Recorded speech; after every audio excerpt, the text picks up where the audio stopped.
नमस्कार दोस्तों, मुद्दा क्या है कि नए एपिसोड में आपका स्वागत है। दोस्तों, नुपुर शर्मा के विवादित बयान से आज देश में हिंसक प्रदर्शन हो रहे हैं।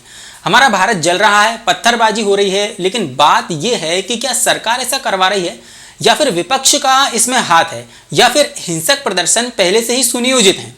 तो आपको बताना चाहता हूं कि ना तो सरकार ऐसा करवा रही है और ना ही विपक्ष का इसमें कोई हाथ है और ना ही ये हिंसक प्रदर्शन पहले से सुनियोजित है। इसका मूल कारण है बिकाऊ मीडिया। ये तो मीडिया को लोकतंत्र का चौथा स्तंभ माना गया है, लेकिन आज की मीडिया तो केवल एक राजनीतिक पार्टी की चापलूसी करने में लगी हुई है। देश के असल मुद्दों से इन्हें कोई सरोकार ही नहीं है, क्योंकि इनकी नजरों में ये कोई मुद्दे हैं ही नहीं। दोस्तों, इनकी नजरों में महंगाई कोई मुद्दा नहीं है, रोजगार, अर्थव्यवस्था, शिक्षा, स्वास्थ्य, इन पर कभी भी किसी चैनल ने कोई डिबेट तक नहीं किया है। क्यों? क्योंकि इन सब पर डिबेट करके इनकी दुकान चलेगी कैसे, टीआरपी कैसे बटोरेंगे ये लोग। देश में ज्ञानवापी इनके लिए सबसे बड़ा मुद्दा है, क्योंकि धर्म के नाम पर डिबेट कराकर देश में अराजकता जो इन्हें फैलाना है, और यही तो काम है इनका। जब भी तो रात होते ही इनका डिबेट शुरू हो जाता है और 4 मौलवियों को बुला लिया जाता है, धर्म के एक्सपर्टों को बुला लिया जाता है। ये एक्सपर्ट नहीं होते, इन्हें बस बिठा दिया जाता है और फिर चालू हो जाता है अंतरराष्ट्रीय स्तर पर मुर्गे लड़ाने का काम। एक दूसरे का अपमान करना, गालियां देना और एक दूसरे के धर्म के ऊपर हिंसक टिप्पणियां कर देना।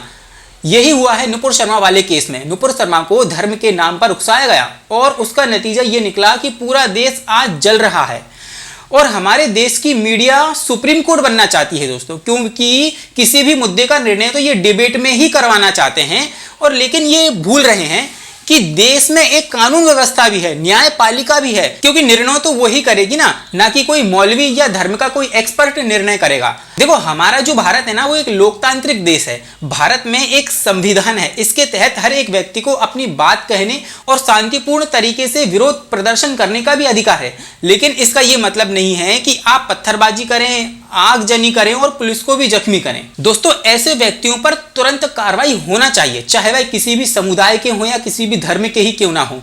प्रदर्शन करने वालों की मांग है कि नुपुर शर्मा पर जो कार्रवाई की गई है वो काफी नहीं है, इन्हें जेल भेजा जाना चाहिए। और आपको बता दें कि नुपुर शर्मा पर पहले से ही एफआईआर हो चुकी है, उन्हें कानून व्यवस्था के आधार पर ही सजा होगी, वो भी अपराध साबित हो जाने के बाद। अब अगर प्रदर्शनकारी अपने हिसाब से सजा देने की मांग करेंगे तो ये कतई संभव नहीं है दोस्तों, क्योंकि हर अपराध के लिए एक कानून व्यवस्था भी है, उसी के तहत तो सजा होगी ना। अब इन प्रदर्शनकारियों को महात्मा गांधी से कुछ सीखना चाहिए, जिन्होंने अहिंसा के दम पर ही भारत को आजादी दिलवाई है और अहिंसा को ही परमो धर्म माना है। आओ अब बात करते हैं कि नुपुर शर्मा के विवाद को लेकर बीते दिनों 12 राज्यों में प्रदर्शन किया गया है। यूपी में शुक्रवार को जुम्मे की नमाज के बाद भीड़ सड़कों पर प्रयागराज, मुरादाबाद, सहारनपुर, फिरोजाबाद, अंबेडकर नगर, हाथरस, अलीगढ़, जालौन सहित 8 राज्यों में यहां पर दंगे हुए हैं। पत्थरबाजी भी हुई है, आगजनी भी हुई है, लेकिन कानपुर में भारी पुलिस बल तैनात होने से सब कुछ कंट्रोल में रहा। प्रयागराज में तो प्रदर्शनकारियों ने पीएससी का ट्रक तक फूंक डाला। भीम आर्मी के सतपाल तंवर ने नुपुर शर्मा की जवान काटकर लाने को 1 करोड़ रुपए इनाम देने का ऐलान तक किया है। और सरकार से मेरा यह अनुरोध है कि ऐसे इनाम घोषित करने वालों पर सरकार जल्द से जल्द कार्रवाई करे। दिल्ली में नमाज के लिए जामा मस्जिद में 1500 लोग जमा हुए थे। नमाज के बाद 300 लोग बाहर निकले और प्रदर्शन करने लगे। मस्जिद के शाही इमाम ने कहा है कि प्रोटेस्ट का कोई कॉल नहीं था, ये सब अचानक ही हुआ है। दोस्तों, अचानक कुछ नहीं हो सकता, अचानक तो सिर्फ दिल का दौरा ही पड़ सकता है। कर्नाटक के बेलगावी में मस्जिद के बाहर बिजली के तारों पर नुपुर शर्मा का पुतला तक टांग दिया गया। दोस्तों, रांची की घटना बहुत ही शर्मनाक है। शुक्रवार को नमाज के बाद हिंसक प्रदर्शन भी हुआ। आगजनी और पथराव के बाद पुलिस को फायरिंग तक करनी पड़ गई और इस फायरिंग में 35 साल के एक व्यक्ति को गोली लगने से उसकी मौत हो गई। 7 अन्य लोगों को गोली लगी है और 12 से ज्यादा लोग घायल भी हुए हैं। प्रदर्शन के दौरान एसएसपी समेत 3 पुलिसकर्मी गंभीर रूप से घायल भी हो गए। इसके बाद रांची में एहतियातन धारा 144 लगानी पड़ी।